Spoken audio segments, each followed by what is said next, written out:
hello there, I see you're feeling brave again. You made it through last week's story, spooky story, and now you're back for more. Well, if you're feeling brave, go ahead, turn your lights off, look around you, make sure all is safe and secure, and sit back and let's get into this story.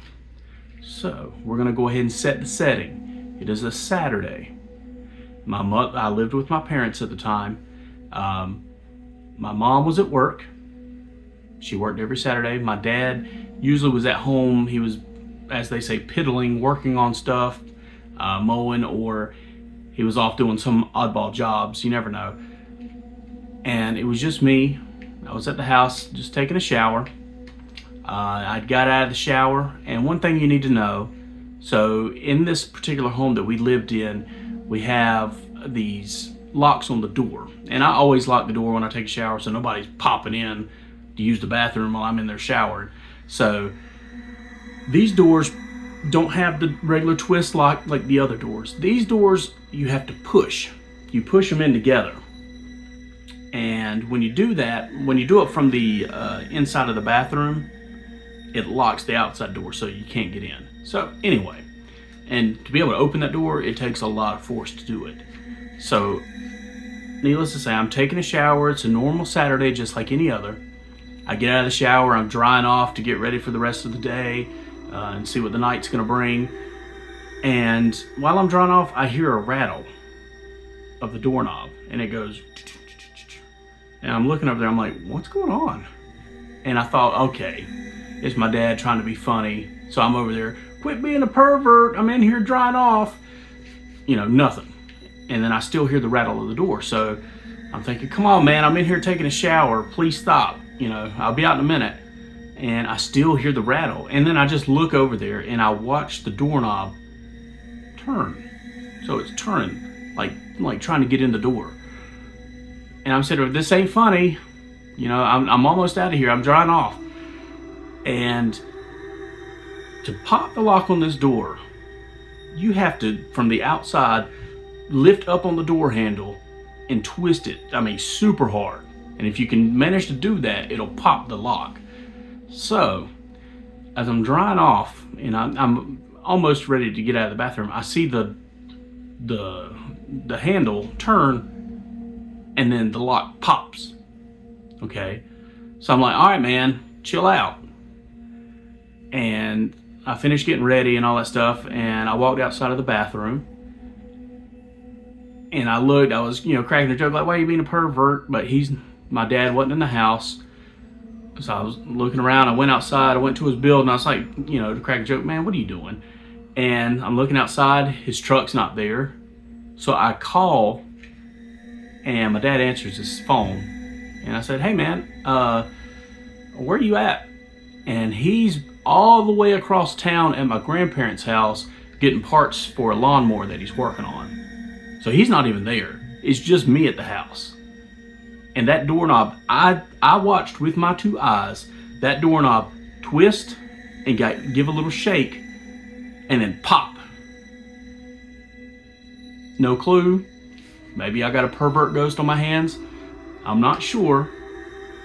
But I know I physically saw that with my two eyes. I heard it, I saw it, and then I checked the house and he wasn't there. Like, it would not have surprised me if that was him just, trying to be funny, because we're always trying to, do different jokes. That, like I said, that takes a lot of strength to be able to pop the lock on that door. And something popped the lock. It's not going to do it on its own. And he wasn't even home. He was all the way across town. So within that time frame, it's not possible. And he's denied being there. So I don't know. What do you guys think? And another little thing I'm gonna add, just to add the ambiance. And it's, like I said, I don't know what's going on with the house. I don't know if it's the land. Nobody's lived in that house other than us. It was one of them that got hauled in. But there have been, from other folks living in that house, my family have seen different shadow type folks in that house. So I'm not the only one that's experienced this. I'm just the only one telling my stories about it. And like I said, next week it's going to get we're going to crank this bad boy up to 11, because things happen, and things that I will never forget. It absolutely is burned into my brain. So if you're brave enough, tune in next Saturday and be prepared. Also, be sure to like, share, and subscribe. Do you like these ghost stories? Have you had a ghost story? Tell me what your experiences are. Have you ever investigated a haunted house or anything like that? Let me know, because I'm highly interested in that. And also, one other thing, if you like this kind of stuff, you like ghost stories and legends and all kinds of things, and true crime too, there is a podcast that I listen to. It's called Weird Darkness. You can find it on Spotify. You can find it on, I'm sure, Apple. I listen to it on Podbean. Any place you find a podcast, check out Weird Darkness. It is this stuff 24/7 all year long. And also right now, Darren Marlar is the host. A phenomenal voice for podcasting. And he's a great storyteller. He is doing a drive to celebrate their anniversary, and it's a drive for hope in the darkness for those who suffer with depression, addiction, and all kinds of things like that. He's doing a fundraiser. Check out Weird Darkness, look into that fundraiser, and just spread awareness, because that is one thing that is very important that we need to do. We need to take care of each other.